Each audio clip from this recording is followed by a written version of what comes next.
Hello, my name is Michael Wundlehner. I'm Product Manager at Metrology at the Hoffmann Group. And today I want to introduce the setting bench to you. The setting bench is used to set comparative measuring tools like the micrometer, the quick caliper, universal measuring instruments, or the high precision bore gauges.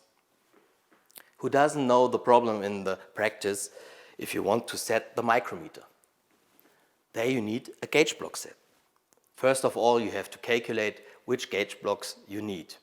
Then you have to assemble it. This is very time intensive and mistakes can happen. To set a high precision bore gauge, you take a setting ring. You need a setting ring for each diameter. This means if you need a new setting ring, you have to order it, you have to consider the costs, and you have to consider the delivery time.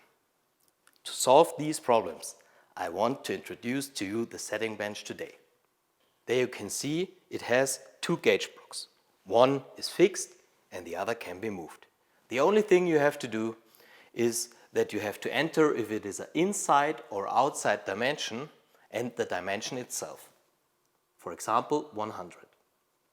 Then you have to push enter, start, and then it automatically moves to the right position. If you want to set a micrometer, then you do the following things. First of all, you put in that it is an outside dimension. And you put in the dimension itself. For example, 250. Start, then it automatically moves to the right position. Then you put the adapters onto the machine. After that, you take the micrometer and zero it.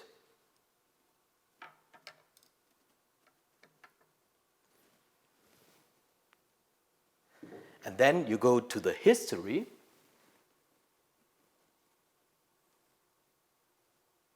and you print it out.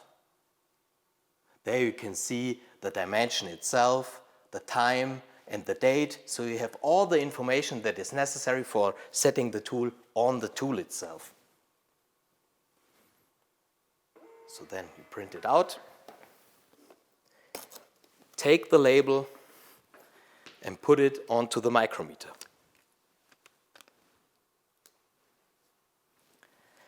The same applies to the precision bore gauge.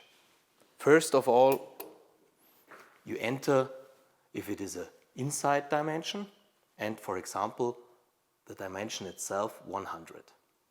Push enter and start. The machine moves to the right position.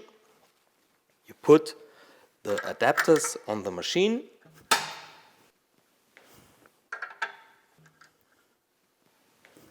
And then you zero the precision bore gauge.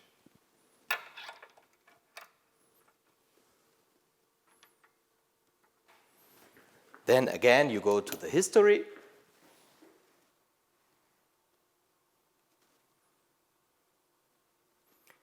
And you print out the label with all the information.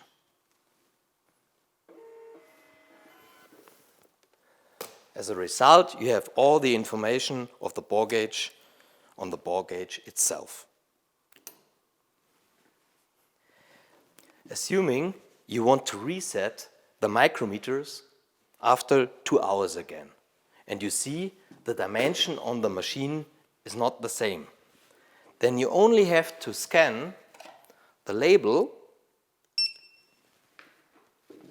push start, then the machine automatically moves to the right direction.